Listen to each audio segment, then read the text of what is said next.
ये पेस्टिसाइड और फर्टिलाइजर आपके जेड प्लांट की रूट को मजबूत करेगा। अगर कीड़े मकोड़े हो गए हैं तो कीड़े मकोड़े भी दूर रहेंगे पौधे से, और अगर पौधे में किसी प्रकार के मिलीबग वगैरह हैं तो उनसे भी आपको राहत रहेगी।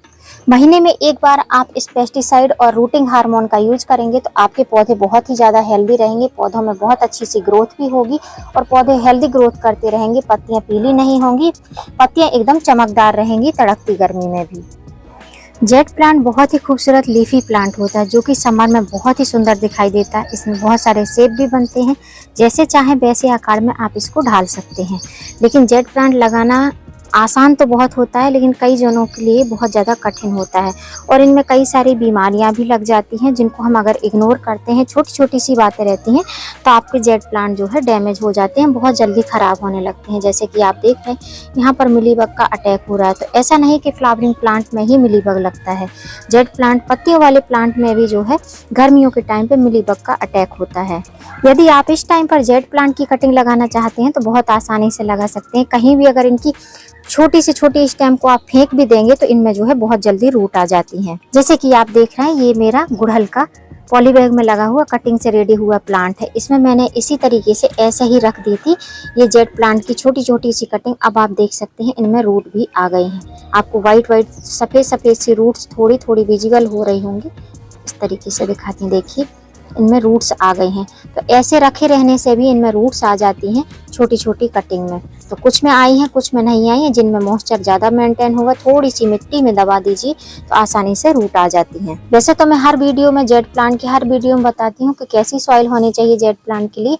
अगर आप पहली बार कटिंग लगा रहे हैं तो आप प्रॉपर सैंड में लगाइए, और अगर आप कई बार लगा चुके हैं तो आप एक्सपेरिमेंट कर सकते हैं, सैंड और सॉइल के मिक्स में लगा सकते हैं। जैसे कि अभी मैं रेड सॉइल में अधिकतर अपने जेड प्लांट को ग्रो कर रही हूँ। तो ये जो आप देख रहे हैं ये रेड सॉइल और जो है नॉर्मल सॉइल और सैंड मिक्स है। तो इस तरीके के में भी मैं कटिंग लगा रही हूँ।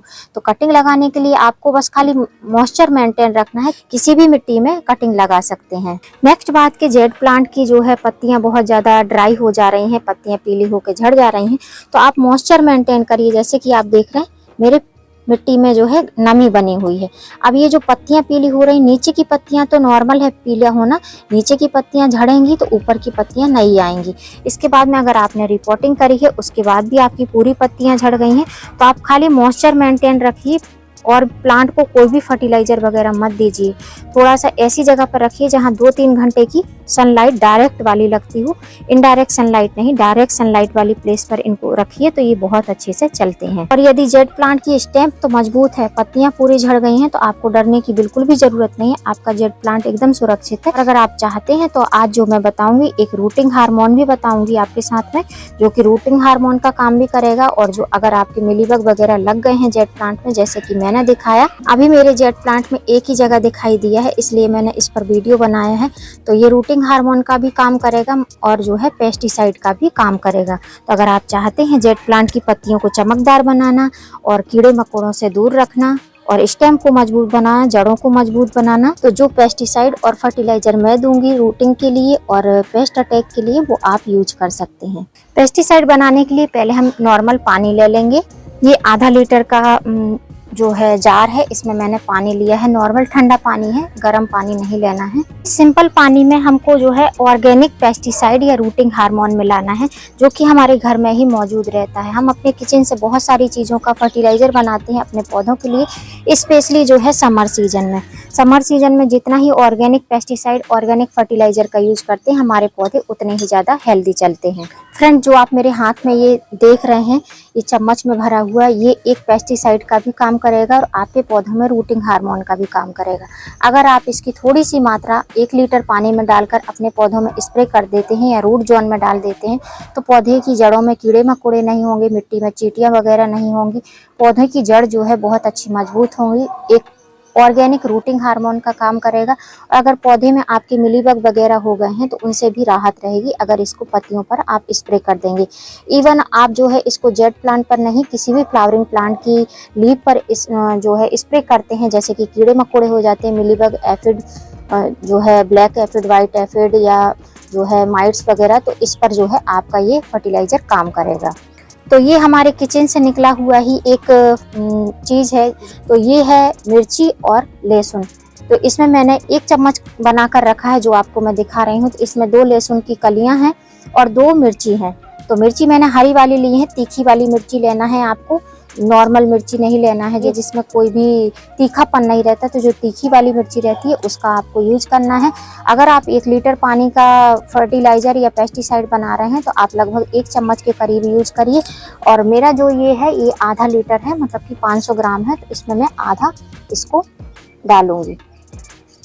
इसकी फ्रेग्रेंस बहुत तेज रहती है। अगर आपकी मिट्टी में, गमले की मिट्टी में थोड़े भी कीड़े मकोड़े हो रहे हैं तो आप गर्मी में इसको यूज़ करके देखिए, कोई भी आपको इससे नुकसान नहीं होगा। बहुत आसानी से आपके गमले से जो है चींटियाँ वगैरह हट जाएंगी। आजकल क्या होता है कि जो गमले रहते हैं, गमले की मिट्टी में ऐसा गोल गोल सा बना देती हैं चींटियाँ। तो इस चीज़ का आप थोड़ा सा अपने पानी में मिक्स करके, कितना भी पानी में मिक्स कर लीजिए, इसका फ्रेग्रेंस रहता ही है, लहसुन का फ्रेग्रेंस बहुत तेज रहता है, जिससे कि मिट्टी से जो चींटियाँ वगैरह रहती हैं वो हट जाती हैं।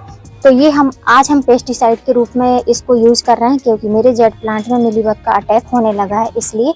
तो इसको हम स्प्रेयर बनाने के लिए इसको अब हम छानेंगे। ये मेरी 1 लीटर की स्प्रेयर बॉटल है, तो 1 लीटर की है, लेकिन मैं 500 ग्राम बना रही हूँ क्योंकि अभी जो है थोड़े ही पौधों में छान रही हूँ। तो छन्नी की मदद से इसको हम छान लेंगे। आपके पास में कोई कॉटन का कपड़ा हो आप उससे भी छान सकते हैं इसको। तो जो भी आपके पास में पुरानी छन्नी वगैरह हो उसका यूज आप अपने गार्डनिंग में कर सकते हैं। इस तरीके से छानने के बाद में ये जो वेस्टेज निकला है इसको आप एक बार और यूज कर सकते हैं। अगर नहीं करना चाहते हैं तो आप जो भी, जैसे जेड प्लांट का ये गमला है तो इसे आप देख रहे हैं 1-2 चींटियां घूम रही हैं, तो इसको मैं इस तरीके से इसमें डाल दूंगी। तो अब जो है इसमें चींटियां बहुत कम हो जाएंगी। जो चींटियां की वजह से ही मिलीबग लगते हैं। जब चींटियों का अटैक होने लगता है तो मिलीबग की संख्या बढ़ने लगती है। तो अब हमारा पेस्टिसाइड बनकर रेडी है। अब इसको हम स्प्रेयर से तेजी से स्प्रे करेंगे। अब जहां भी आपको दिखाई दे रहा हो कि मेरे पौधे में यहाँ पर मिलीबग लगे हैं तो वहाँ तेजी से आप स्प्रे करिए। प्रेशर के साथ में तेजी से स्प्रे करना है, जिससे कि जो मिलीबग हैं वो हट जाएं। और सभी पत्तियों पर आपको कर देना है, स्टेम पर भी कर देना है। और इससे जो है अगर आप स्प्रे करते हैं तो 2 चीज़ के फायदे होंगे। बहुत अच्छे से पत्तियां भी चमकदार हो जाएंगी और रूट जोन में जाएगा ये लिक्विड, तो आपकी रूट जो है जेड प्लांट की वो मजबूत हो जाएंगी। इसी तरीके से आपके जितने भी जेड प्लांट हैं आप इसको सभी पर अप्लाई कर सकते हैं। इसको अप्लाई करने के लिए आपको तड़कती धूप में तो नहीं करना है अप्लाई, जैसे मैं कर रही हूँ। अगर आप कर रहे हैं, आपके पास में सुबह शाम टाइम नहीं मिल रहा है, तड़कती धूप में कर रहे हैं, तो 1-2 घंटे के बाद में आप इसको ठंडे पानी से अच्छे से साबरिंग करा दीजिए। तो मैंने तो 500 ग्राम में अपने सभी जेड प्लांट की पत्तियों पर इसको स्प्रे कर दिया है और 500 ग्राम में बहुत आसानी से हो भी गया है। मेरे पास में जेड प्लांट के बहुत सारे छोटे बड़े प्लांट हैं, लेकिन तब भी 500 ग्राम में आसानी से हो गया है। अब यदि आप रूट जोन में देना चाहते हैं तो किस तरीके से दे सकते हैं, कितना पानी मिलाएं, कैसे देना है वो भी बता देती हूँ आपको। अगर जेड प्लांट की पत्तियों पर आपको नहीं स्प्रे करना है, कोई भी कीट पतंग वगैरह नहीं लगा हुआ है, जैसे कि मेरे में मिलीबग का अटैक हुआ था, तो स्टार्टिंग स्टेज में ही मैंने डाल दिया है, जिससे कि इसका कोई भी ज़्यादा ना फैले ये मिलीबग और मेरे पौधे हेल्दी चलते रहें। तो अगर आप रूट जोन में देना चाहते हैं, जैसे कि ये है प्लांट, तो जो मैंने जो बचा था फर्टिलाइज़र उसको डाला था, तो ये वही है, लिक्विड फर्टिलाइज़र ही है। इसमें कोई भी पानी वगैरह नहीं मिलाना है। जितना क्वांटिटी आपने स्प्रेयर में डाला था उतना ही डालना है और इतना इतना आपको मिट्टी में डाल देना है। ये एक प्रकार का रूटिंग हार्मोन का काम करेगा। आप ये मत सोचना कि हमारे पौधे की जड़ खराब हो जाएंगी, बिल्कुल भी खराब नहीं होंगी। लहसुन से जो है आपके पौधे की जड़ और भी ज़्यादा मजबूत हो जाएंगी। तो अगर आपके जेड प्लांट की कटिंग की ग्रोथ बहुत तेज़ी से नहीं हो रही है तो आप जो है इसका स्प्रे करिए या रूट जोन में दीजिए, तो आपके जेड प्लांट की छोटी से छोटी कटिंग भी बहुत आसानी से लग जाएगी। अब इस पेस्टिसाइड प्लस फर्टिलाइज़र को आपको महीने में 2 बार ही यूज करना है। एक बार भी करेंगे अगर टाइम नहीं मिलता तब भी आपके जेड प्लांट बहुत अच्छे से ग्रो करते रहेंगे। लेकिन गर्मी, जितनी ज़्यादा गर्मी रहेगी मिलीबग उतने ही ज़्यादा अटैक करेंगे, क्योंकि अपने टेरेस पर या बालकनी गार्डन में एक ही प्लांट नहीं होता है, बहुत सारे तरीके के प्लांट होते हैं, जिसके कारण जो है मिलीबग कई तरीके से आपके पौधे में आ सकते हैं। तो अगर आप भी चाहते हैं कि आपके जो जेड प्लांट है वो हेल्दी ग्रोथ करते रहें, कटिंग छोटी छोटी कटिंग लगती रहें, तो आप इसी तरीके के छोटे छोटे नुस्खे अपना सकते हैं। उम्मीद करती हूँ फ्रेंड वीडियो हेल्पफुल रहा होगा। वीडियो अगर अच्छा लगा हो तो वीडियो को लाइक करना, सब्सक्राइब करना बेल आइकन के साथ में। कोई क्वेरी हो, क्वेश्चन हो तो आप कमेंट बॉक्स में लिखना, मैं रिप्लाई करने की कोशिश करूंगी। फिर मिलती हूँ किसी नई वीडियो में नए टॉपिक के साथ। तब तक के लिए हैप्पी गार्डनिंग।